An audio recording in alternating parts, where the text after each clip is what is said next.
Olá pessoal, essa é a parte 2 da nossa aula, tá? Da nossa aula 10 de partida de motor da Lander. E agora nós vamos ver a partida direta desse motor, tá? Aqui nós temos o diagrama de carga, né? E a gente precisa lembrar, vamos lembrar aqui que para fazer a partida desse motor, nós temos aqui os terminais 2U, 2V, 2W, 1U, 1V, 1W. Né? Quando a gente quer fazer esse cara partir na velocidade baixa, a gente alimenta aqui com R, S e T, e esses terminais da segunda velocidade a gente deixa em aberto. Foi o que a gente viu no dado de placa desse motor na aula anterior. E quando a gente quer fazer a partida na maior velocidade, né, a gente tem aqui o 2U, 2V, 2W, 1U, 1V, 1W, a gente vai curto-circuitar os terminais da baixa velocidade e a gente vai alimentar aqui os terminais da alta velocidade com a nossa corrente trifásica. Então vamos ver como que isso ficaria no diagrama de potência, né? Aqui a gente tem todas as proteções, tá? O disjuntor, o fusível, e prestem atenção que agora a gente tem dois relés térmicos. Por quê? Porque vai ter um contator principal ligado na configuração de velocidade baixa e esse contator ele não vai estar ativo na configuração de velocidade alta. E essa condição de velocidade alta também pode sofrer sobrecarga. Na verdade, as duas velocidades podem sofrer sobrecarga. Então, a gente precisa de um relé térmico para proteção contra a sobrecarga ligado em um contator principal de uma velocidade e outro para outra velocidade, tá? E como que é feita a partida desse motor? Olha só, aqui a gente tem os terminais, né, o 1, V1, W1 da velocidade baixa, o 2, V2, W2 da velocidade alta. A gente vai fazer exatamente o que a gente acabou de discutir aqui. Para partir esse motor na baixa velocidade, a gente vai partir através de K1. Então, quando a gente catraca esse contator aqui, a gente vai estar jogando R, S, T em U1, V1 e W1. E a gente vai deixar o K3 e o K2 em aberto. Então, quer dizer que o 2, V2 e W2 vai estar aberto. Partimos na baixa velocidade.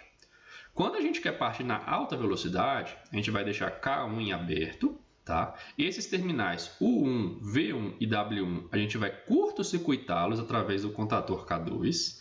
E o 2, V2 e W2, a gente vai ligar aqui nas fases RST, certo?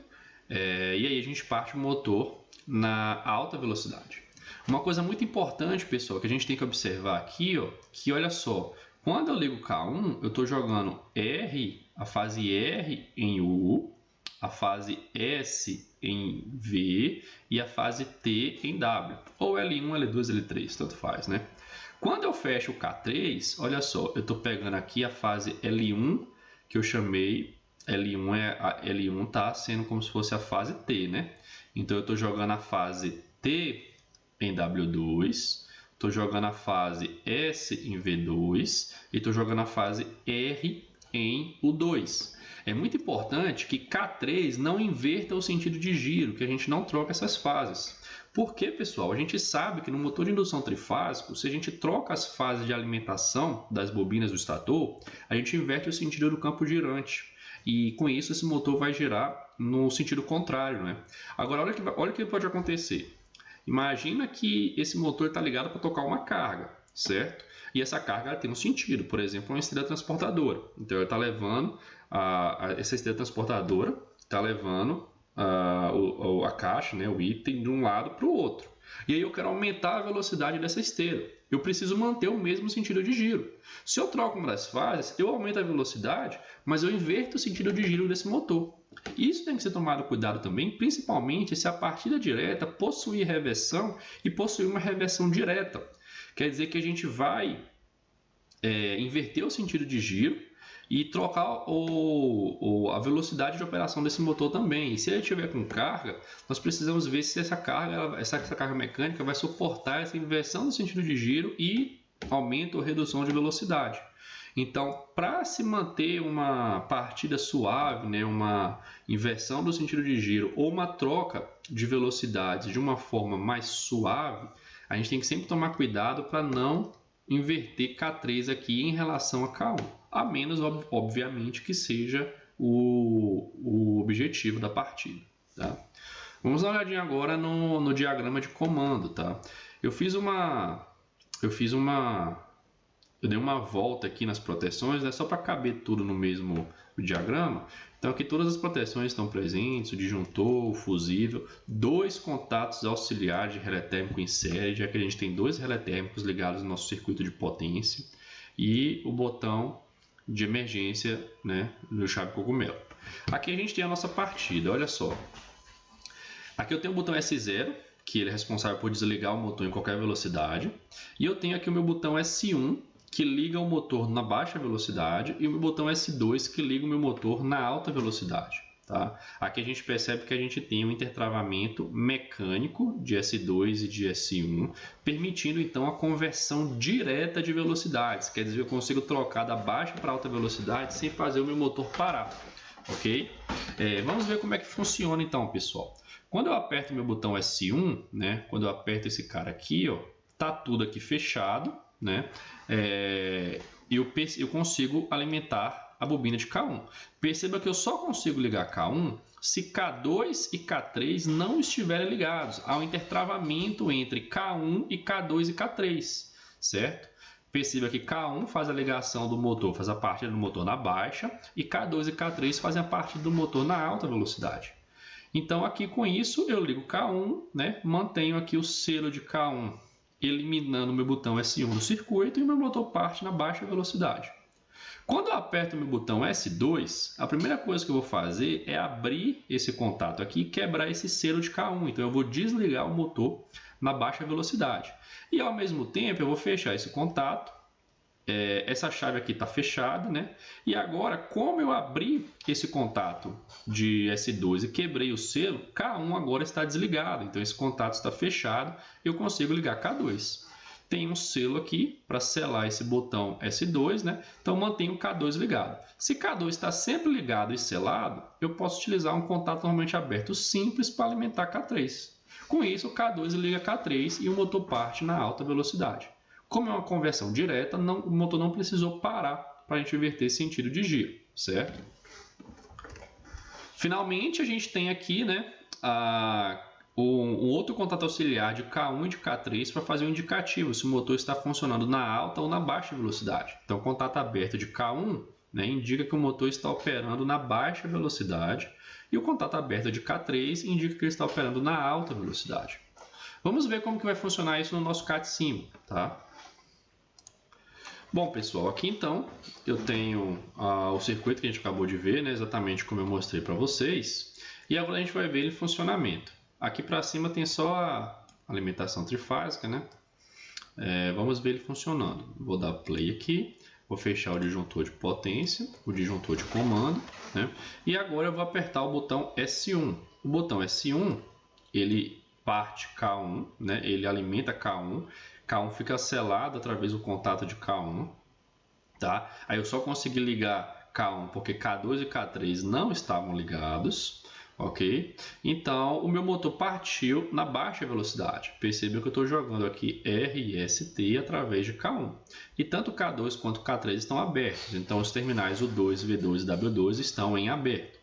Perceba que esse motor da Lander aqui, ó, ele não é o motor trifásico convencional que a gente estava trabalhando. Na verdade, vocês vão conseguir esse motor da Lander aqui, né, na barra de motores. Tem aqui o motor da Lander, certo? O motor da Lander aqui. Ele tem esse DA aqui, ó, indicando que é um motor da Lander. Outra informação importante, pessoal, que quando a gente liga esse motor, perceba que aparece um 1 aqui, ó, quer dizer que ele está na velocidade 1 ou na baixa velocidade.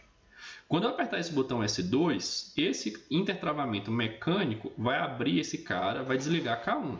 Perceba que quando eu desligo K1, e esse contato aqui que está aberto fecha, eu consigo ligar K2. Se por algum acaso esse selo estivesse envolvendo o meu intertravamento mecânico, aí eu teria apenas o intertravamento magnético e eu não conseguiria fazer a conversão direta de velocidades. Então eu só conseguia partir o motor em uma velocidade e se eu quisesse partir na outra, eu precisaria desligá-lo e alimentá-lo novamente. Tá? Isso aí é uma coisa que a gente já discutiu nas últimas aulas. Mas como o selo não está envolvendo o intertravamento mecânico, então eu consigo fazer a inversão direta. Opa, inversão direta aqui. Tá?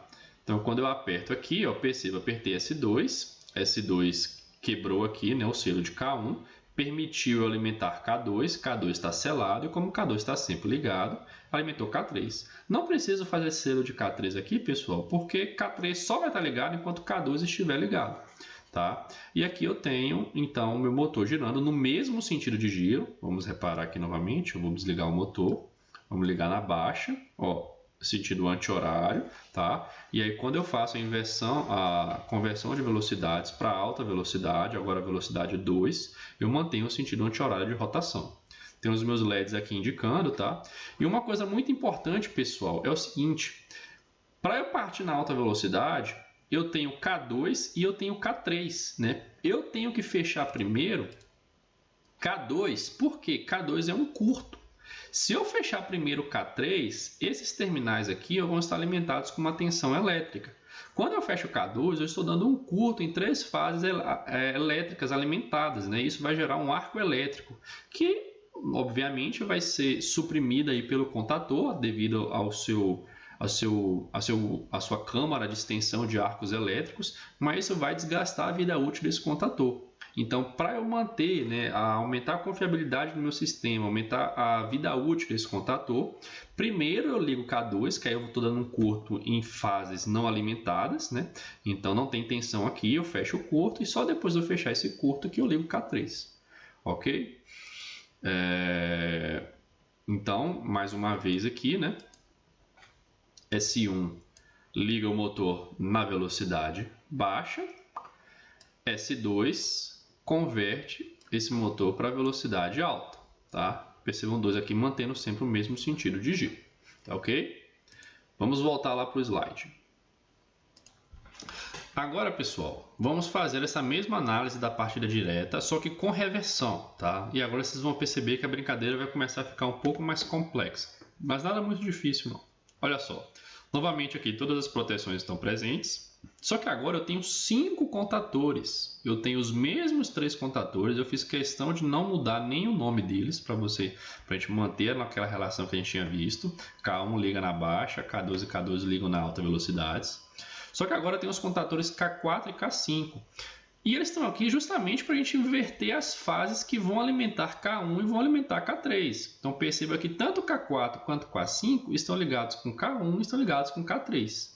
Então, o que acontece aqui, pessoal? K1 parte na baixa, K2 e K3 parte na alta. Ok. Só que para tanto a baixa quanto a alta rotação funcionarem, eu preciso que ou K4 ou K5 estejam acionados.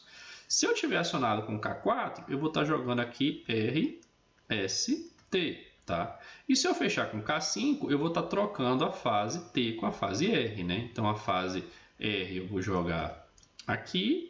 E a fase T eu vou jogar aqui. Então, eu inverti 2 fases, meu K1 vai girar no sentido contrário. E quando eu mudar para K3, K3 também vai girar no sentido contrário. Aqui, novamente, né, a gente tem aqui o nosso diagrama. Agora, todas as proteções presentes, né, os 2 contatos auxiliares do relé térmico aqui e tal, beleza. S0 continua sendo o botão que desliga o motor em qualquer sentido de giro, em qualquer velocidade. Tá?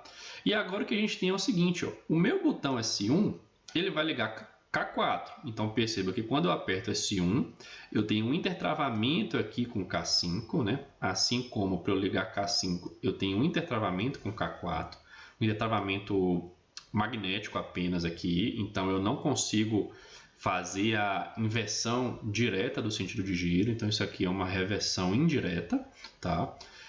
Então, quando eu aperto S1 aqui, se K5 não estiver ligado, eu alimento K4 e fecho o selo em K4. Idêntico é o que acontece nesse ramo de K5. Quando eu aperto S2, se K4 não estiver ligado, eu ligo K5, fecho o selo de K5. Ou seja, S1 liga o motor em um sentido de giro e S2 liga o motor no outro sentido de giro. Só que ambos partem o motor na baixa velocidade. Como assim? Perceba que através do contato de K5, K4 ou K5, né, estão em paralelo aqui, tanto faz se K4 ou se K5 estiverem acionados, né, eu tenho aqui tudo fechado, né, desde que K2 e K3, que são o intertravamento magnético da parte de alta velocidade, Se eles estiverem fechados, eu consigo alimentar K1.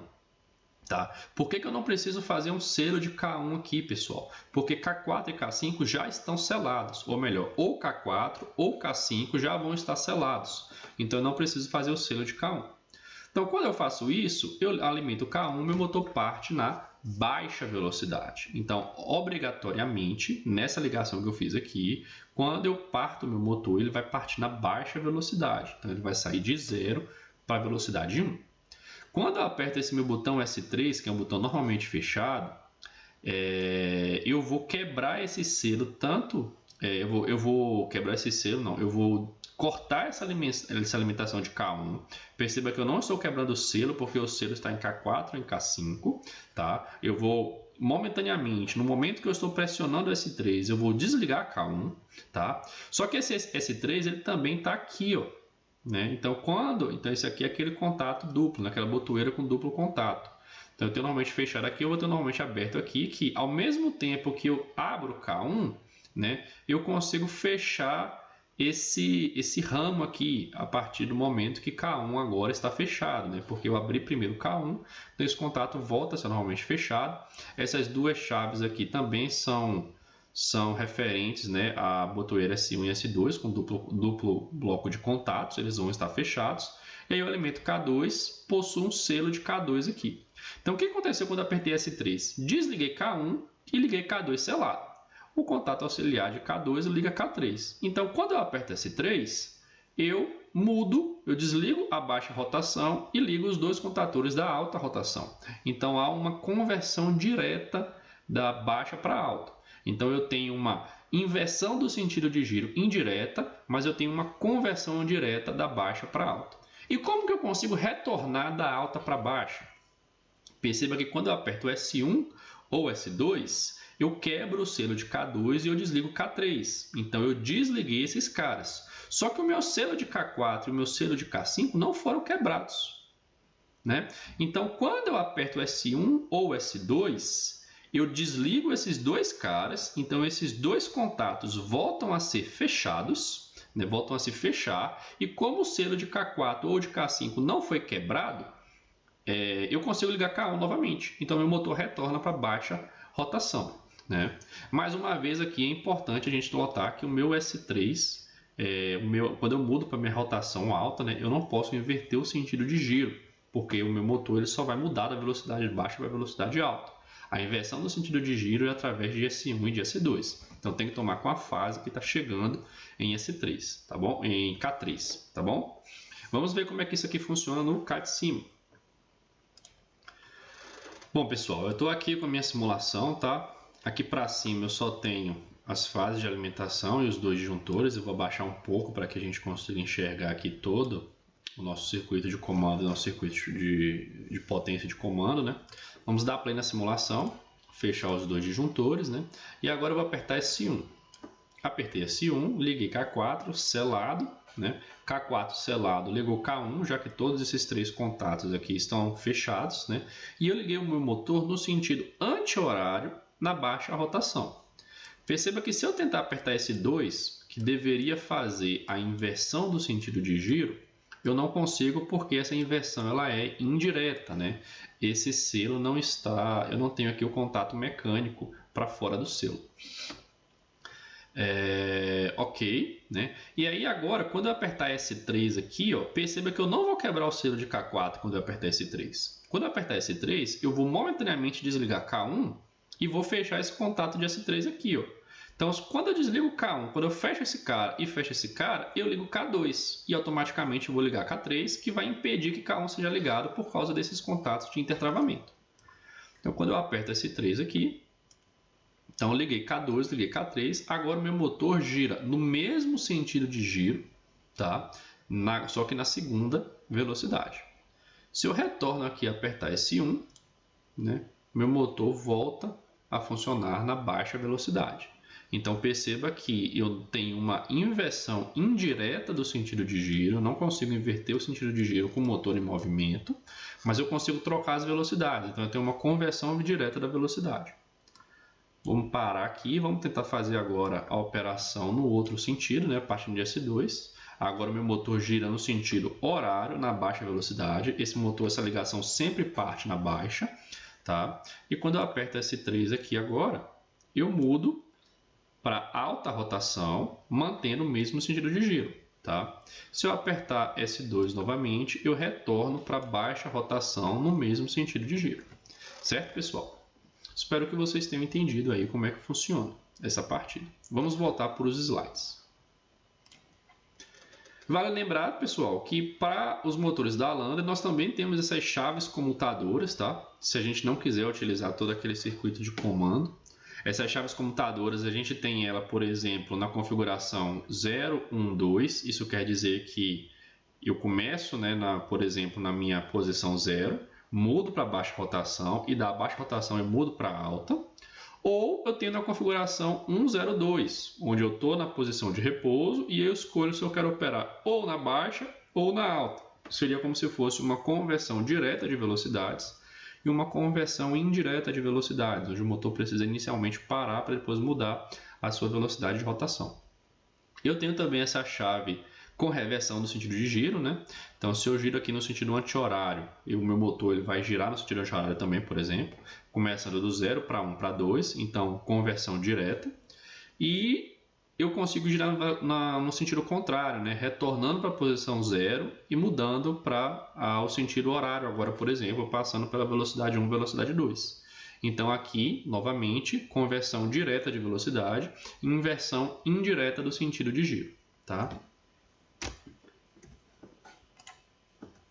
Para a gente finalizar a nossa aula, pessoal, vamos falar do dimensionamento. A gente já está até um pouco repetitivo, mas nós ainda estamos falando da partida direta de motores. Então, quer dizer que nós vamos sempre dimensionar os componentes para aquela corrente nominal do motor, tá? Só que aqui começa a aparecer as primeiras diferenças, onde o meu contator K1 e K2 e K3, eles vão conduzir correntes diferentes, porque K1 vai estar ligado na baixa rotação. Normalmente, K1 aqui ele vai consumir uma potência inferior e, consequentemente, uma corrente inferior. A menos que seja naquela ligação de potência constante, né? Se for na ligação de torque constante ou de torque variável, a potência de K1 ela vai ser menor, né? Ela pode ser 63% menor na configuração de torque constante, ela pode ser 25% na configuração de torque variável com torque linear com a velocidade, ou de 0,125, 12,5% na configuração de torque variável, variando com o quadrado aí da velocidade, tá? Então, quando a gente for dimensionar, notadamente a gente vai escolher K1. K1 vai conduzir uma corrente menor, então ele pode ser um componente, a gente pode dimensioná-lo com um valor inferior de corrente, o que vai acarretar na economia aí dos nossos componentes, tá? Bom, pessoal, com isso a gente finaliza a nossa aula, tá? Espero que vocês tenham gostado e vejo vocês na próxima aula.